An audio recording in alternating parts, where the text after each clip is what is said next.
today we have Jackie. She is the Curriculum Director at Bland ISD, and we're going to talk to her a little bit about the CTE Instructional Frameworks package. So thank you, Jackie, for being here.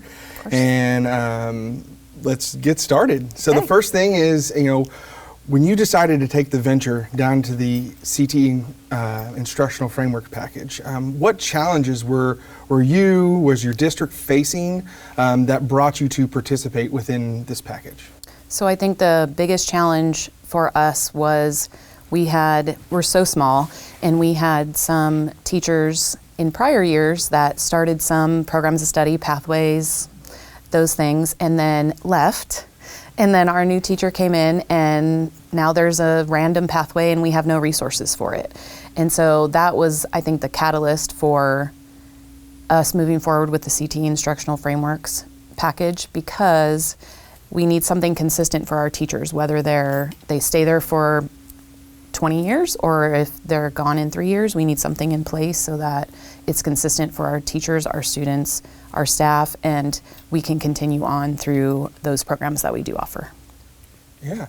So you touched on this a little bit. So what are some of your specific goals you're hoping to get out of participating? Because you've been participating, I think, 2 years now, or finishing up 2 years in this. What are some of the specific goals that you're hoping to get out of the program? So the goals for us for the program are, we want some curriculum in place so that our teachers are consistent when we do begin to grow. So we're small right now, but 2-3 years we could triple in size, and so when we do have more teachers, we want to have those things in place so that it is consistent across the board for our students and our teachers.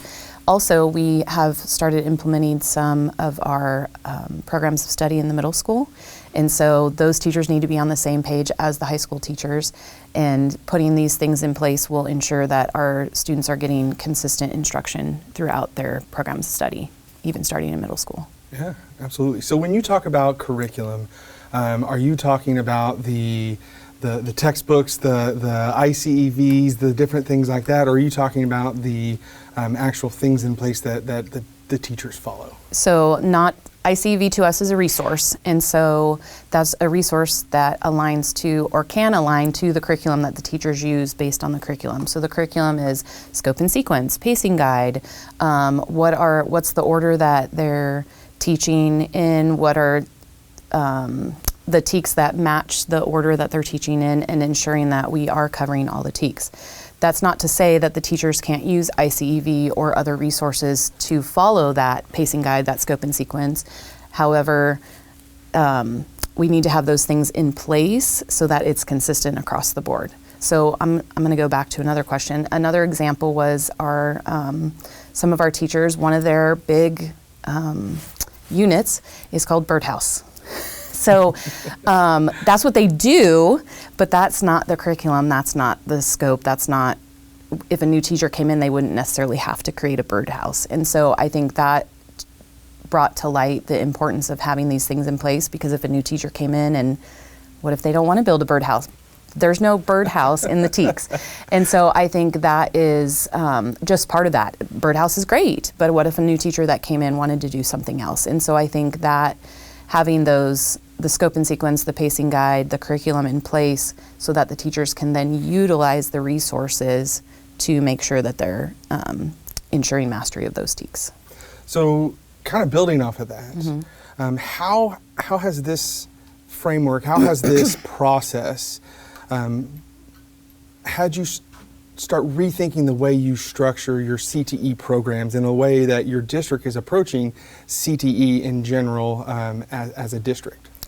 So it was kind of a hodgepodge before. Not that we weren't aligned, but it was, when you actually put it onto paper, it was kind of like, we have this one-off over here, this one-off over here, and then it's not necessarily aligned across the board. So for example, if we have principles of business down in 8th grade, and then they go into the business in high school, does that align across those years? Yeah. So are the students getting the same instruction? Because that is another thing that was brought up, is in this thing, the students were telling the teachers, well, we already learned that last year in the principal's class, or in BMF or BIM or whatever it was. And so I think just having that sequence throughout is really helping our teachers to understand what the students need throughout to be successful at the end. Yeah.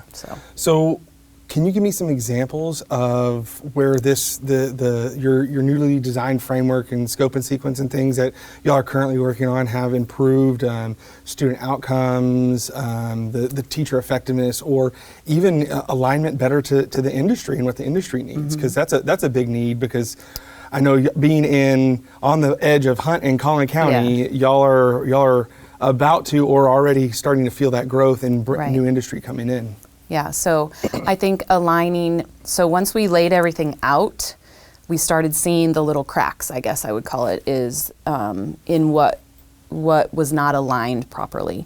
And so really with that, our CCMR was not really aligned, and that was brought to light based on all of this.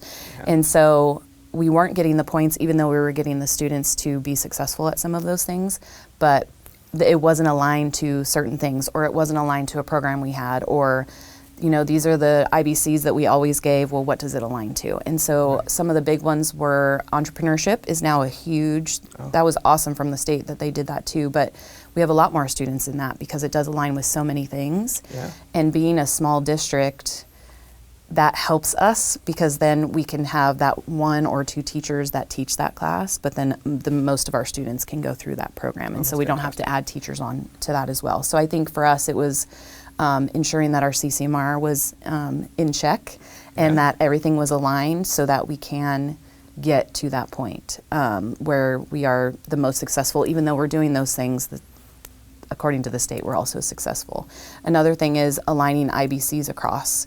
So we did have IBCs before we started this, but now we have an IBC in every single program. Oh, that's great. Yeah, so I think that also brought that to light is, we have this program, but we don't have an IBC to go with it. And so talking, and our teachers are involved with that. Like, what IBC makes sense with what you're doing in this, because we can't offer everything in a program of study. And so with what we are offering, what IBC would make the most sense. So we had a lot of success with this instructional framework package. Tell me, you briefly touched on it. What's the feedback you've gotten from teachers on this? Because it's a change. It is a change. You said you're bringing in IBCs, making sure things are aligned. What's the feedback that you've gotten from teachers? So the feedback is a little mixed still. We're still working on it. Again, change is hard, and we're small. Our newer teachers, they're all in.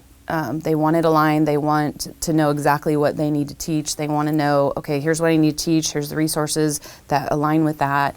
What IBC goes with that. They want to be successful. They want to go to the competitions. And then we have the other side that's still pushing, but they're getting there. And it's just, it's not the way we've always done it. And so I think slowly but surely, I think we have probably 60% of the teachers on board with this at this point, and we're still in the process. We're in year 2. I still feel like we're behind all the time, but we're not. It's a slow process, but I think that the more the teachers can see the benefits to putting all of these things in place, and they'll be more successful because of this, I think we get more on board. And so it is mixed still, but I think that's, we're small, so our teachers stay there a long time. And so that change is really hard. So we're getting there. Yeah. Well, if you were speaking with other district leaders and from across the region, and they were wondering, what is this thing? Should I participate? Mm-hmm. What advice would you give them, or what would you say is the biggest thing that you've taken away from this that they could potentially see for their district? So I would say yes, please go for it. It's amazing, and the people that I've met through this, other curriculum directors and other CTE directors, love it when they're in it. And I think you have to have, though, the backing of that campus or the district admin. So I think that's a big part, is once I added in, and it wasn't intentional that they weren't in from the beginning, but once we had an admin in and we have some of those naysayers in, I think that's helpful, because they see the power in it. They see what it can be. So I say yes, you should go for it, but I think also, are you in? So if it's just the directors doing it and there's no backing, then they're not going to be as successful. Yeah. and it will take longer. It'll still happen, but it'll take longer. But I think if you have, at least one admin on a campus or from the district level in, I think that it would be very successful and the teachers would appreciate it eventually. They'll know, especially with the teachers involved. We had 3 out of our 5 teachers that went to the trainings, and so I think that was important too. And it took a while for them even to get on board. We'd go back and, what are we doing this thing for? And then, slowly, I'm like, just keep on it. Let's keep going. Let's talk it through and, talk about why is it important. And slowly but surely they're, coming in and they see the power in what this is. And truly it's aligns across the board with our core content. So I think that's a big component too is we use TRS, but every district either has TRS or their own curriculum.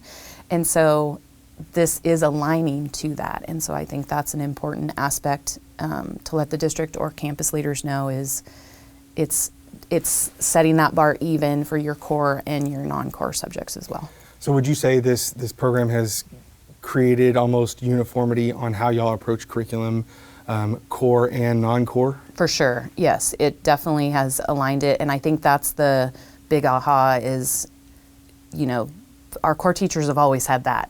Not always, but for a long time have had that. And so now the CTE, teachers will have that. I think that's just aligning everyone across the board, and they don't have to dig for things or find their own way.